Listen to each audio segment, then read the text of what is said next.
Good afternoon, all. Welcome, welcome. I will be telling you something about data storytelling, and I suggest we go right in there. A little bit about myself. My name is Friso van Huisday. I work as a freelance consultant, mostly in data analysis, business modeling, scenario analysis, simulation. So making sense of the world, creating models using much data, and trying to solve complicated problems and make them as easy as possible.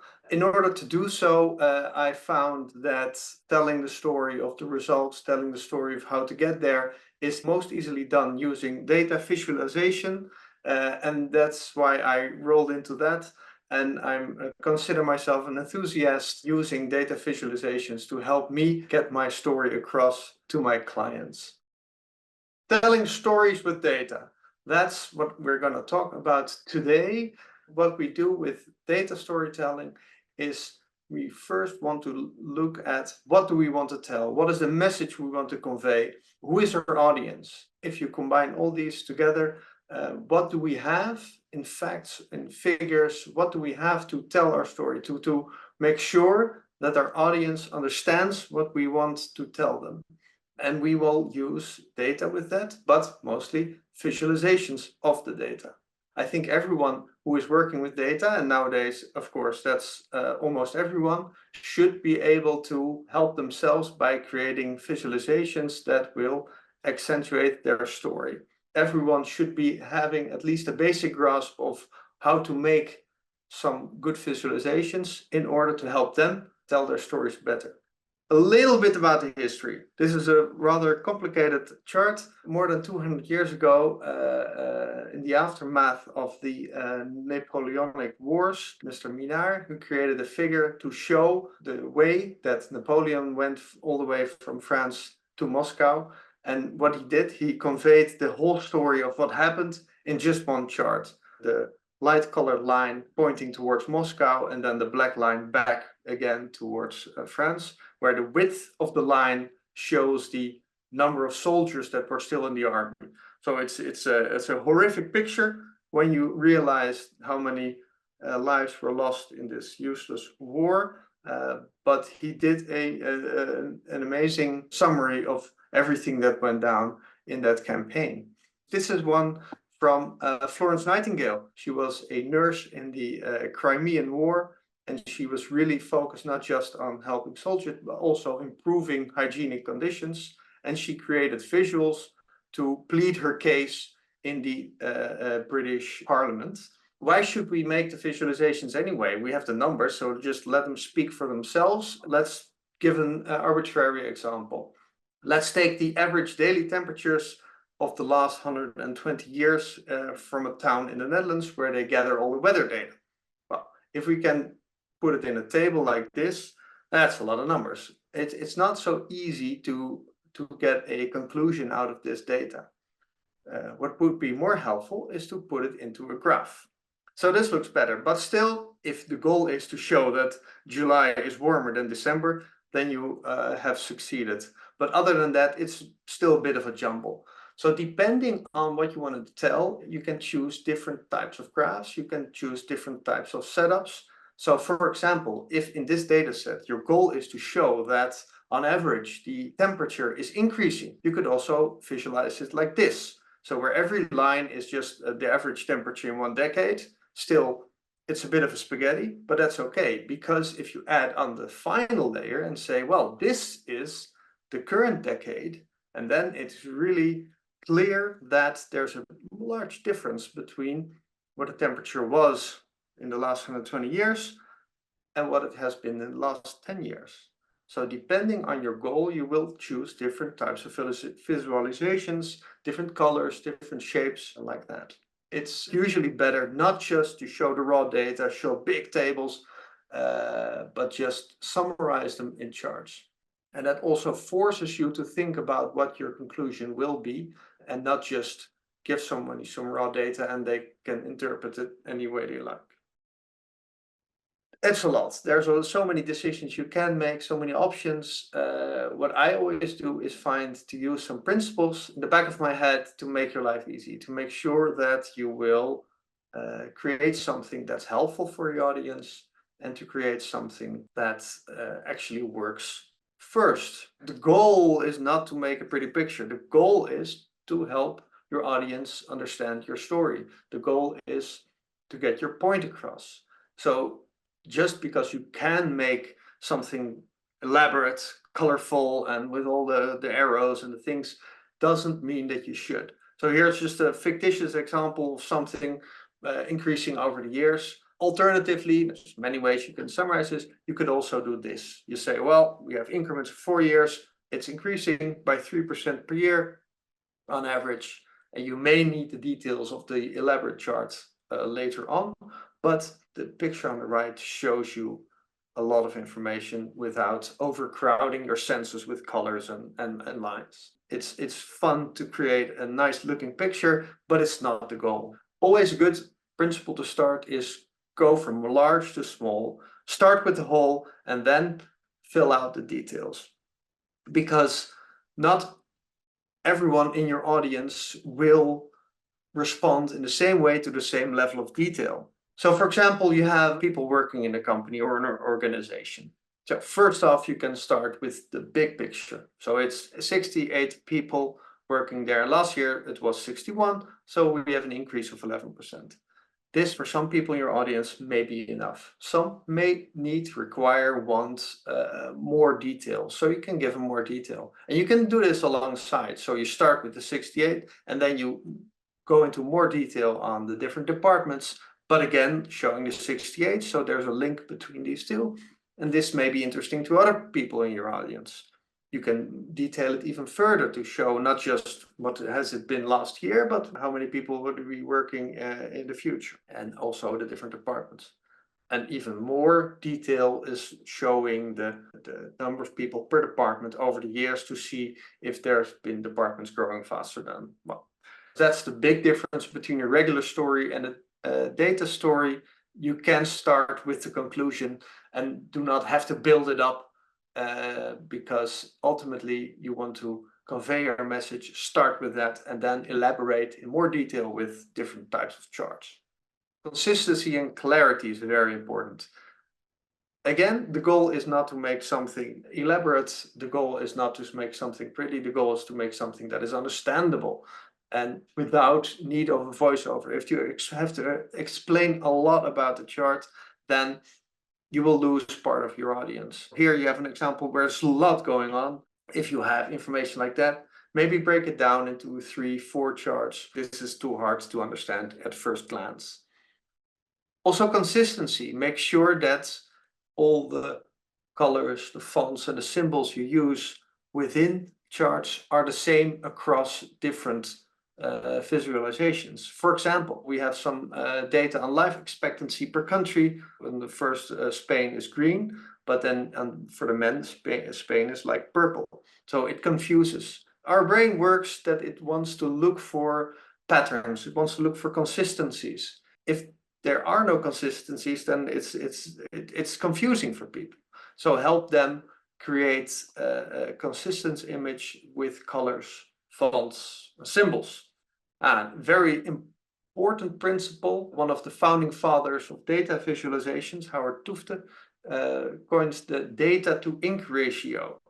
Make sure that all the ink you use on the visualization is used to convey the story, to convey the data. So every excess ink that's not contributing to the story, lose it. Let's say we're looking at the Rugby World Cup victories of these 4 countries. Your attention is going all over the place with the 3D image, a lot of text, a lot of colors. Let's see if we can make it more simple. By removing the black colors, by removing the 3D part, it's already easier to see, but still there's a lot of text. So all the country names are double. The fact that you have a label that there are countries, well, it's also a bit superfluous. So let's lose those as well. And it's even more clear, but there's still ink that's not used to convey the story. So for the final clarification, we can make it like this. So lose the colors that are not needed. So just create a single color, put a number on top, and then you have a more clear picture of the information you want to convey. and making sure that every dot of ink counts.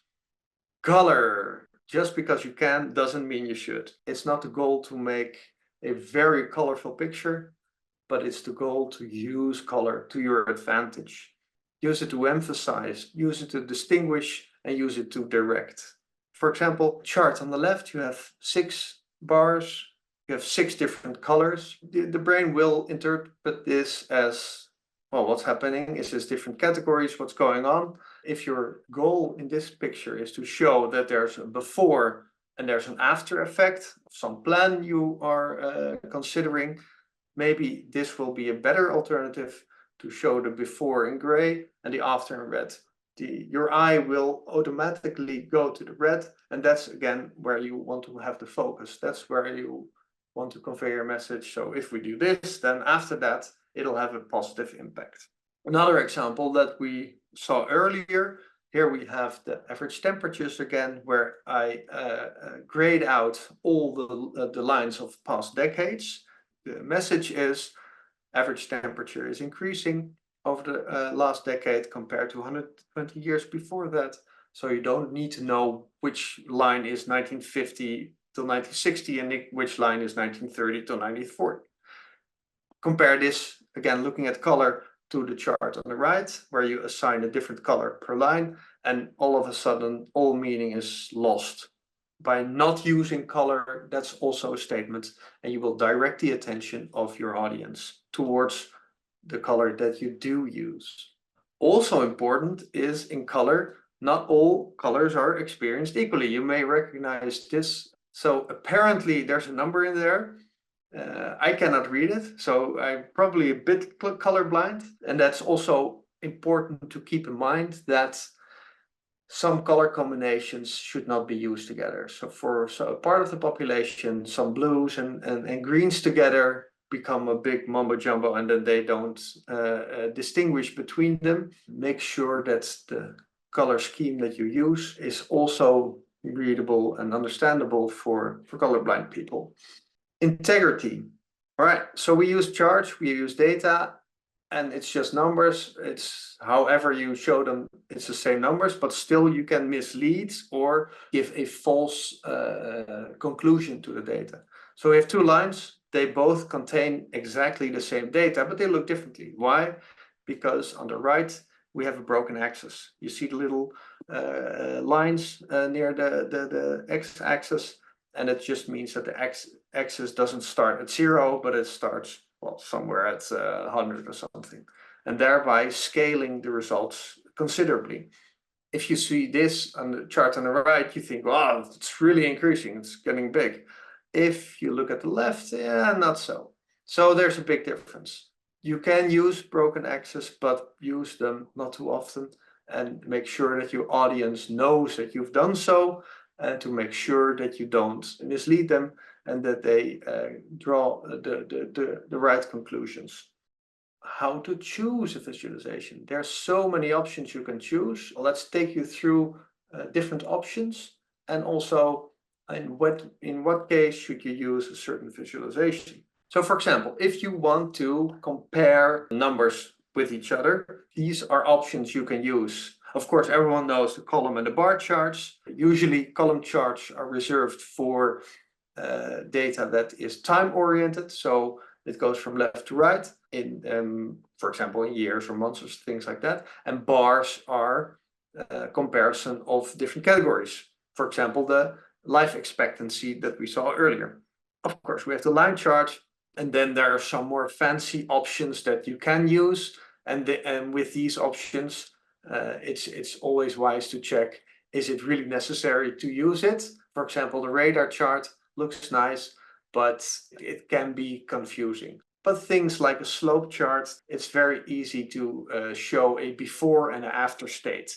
So if you want to compare numbers, start off column and bar charts or line charts, and maybe consider the fancy ones on the right. And again, if you use the principles concerning color and data to ink ratio, you can make 80–90% of your visualizations with these. So sometimes you want to show progress. So a Gantt chart can be used for that, to see where are we within, for example, within a project, or you have a stacked area chart where you have, for example, two variables and that are added up, and you can easily see that it's going up. So the stacked area chart is also nice for if you have some variables that can be added together. Correlation is also an important one. So how are two variables related to each other? So you can use a scatter plot. Most of you will recognize that, maybe even use that already. If you have the scatters where the individual size is also used to convey information, then we call it a bubble chart. And there you can easily see the difference between the different dots in size. On the right, it looks a little bit like the chart, the table we showed earlier, only in this one, we highlight temperature by creating a heat map. Higher temperatures are red, lower temperatures are blue, and then you can easily see what the difference is between the months. And in this case, you use color to convey the information of changing temperatures throughout the year. Composition, this is also an important one. So we had the progress, we had the comparison, and now we have the composition. What is something made of? So the stacked column chart will show the buildup of a variable, and they will add up all to 100%. So you can easily see the difference in composition within the different categories within all the bars. We have the donut chart. This is a subset of a pie chart. We'll come back to the pie chart, but difference is that the whole is out and that you will only typically show just one variable. So in this case, you will have the blue one as a percentage of, for example, the percentage of people who've completed the project, and you can easily see in one glance what's the key message here. Waterfall, that's also a composition, and that's mostly also used in financial information. So you start off with a variable, and then you have some that either add or detract, and you have all the subtotals also shown in the gray bars. Well, some more exotic ones, such as a tree map, where you can see, for example, the number of people in this case living in different Indian cities, and you can see the larger surface of each rectangle. You see how many people are living there. The Meko chart is similar, only just have different heights. And the waffle chart is also a different way of, you can compare it to the donut chart. So all the dark blue rectangles show you a certain percentage. You can always just show a number, but this gives you a little bit more body, especially you have different categories alongside each other. And then it's also visually more appealing than just showing a number. Also, sometimes you want to show how a data set is distributed. The histogram, so how often does something come up? That's something you use often. A box plot is a bit more academic, where you show within a data set what's the median and what's the 25, 50, 75 percentiles. You won't use it that often, but just know that's available if you really want to show how skewed a data set is. And then last we have the violin plot, just only because of the name we should mention it. And that's also something you see often, for example, in population buildup. So how many people of a certain age category are there? And then it's used to create such a picture where you can easily see where the majority of the people are. Besides all this, there's also different visualizations that are even more fancy, which still might be useful for you to use, or on the other hand, to interpret when you come across them. So the left one is called a Sankey chart, and that's very useful to show a flow between a starting state and an end state with different stops in between. So for example, this shows the flow of water from the different continents, and it shows how the water is going to the geological system. So this conveys a lot of information on how something that starts maybe as a whole splits up and ends up at different endpoints. On the right is something you also see is a chart that's part of a map. It's called a choropleth map. And what this shows, and you have of course, different kinds of detail, but it just shows you a map, and the color of a part of the map is an information. And this is the voter turnout for general elections, where if it's dark green, then the percentage is highest, and if it's red, then it's lowest. So this shows you immediately what the difference is between voter turnout without even having to look. The conclusion is clear just by looking at the picture. Want to leave you with a pet peeve of mine, and that is the pie chart. I think in the world of data visualization, they should be banned. Many people use them because they're easy, but the problem I have is that it's not always useful for the goal you want to get to. So for example, we have 3 pie charts over here. They all look pretty similar to me. You can see in some instances, for example, on the left one, that E is larger than A, but is D larger than B? I don't know. It's hard to interpret for the human eye to see what the difference is. If you choose a different visualization, for example, a simple column chart, and it's the same data being used, you see all kinds of patterns that you would not have seen if you had just seen the pie chart. So for example, on the left, it's really going from small to large, and on the series on the right, it's the other way around. And in the middle, it's just a bit all over the place, but it's a clear picture you see. All right, another tip and trick, but mostly it's just an example of all the principles are violated when you look at this. It's not clear, it's too much information, there's too much ink. If you want to draw a conclusion from this, it's going to be very hard, and maybe different people will come to different conclusions.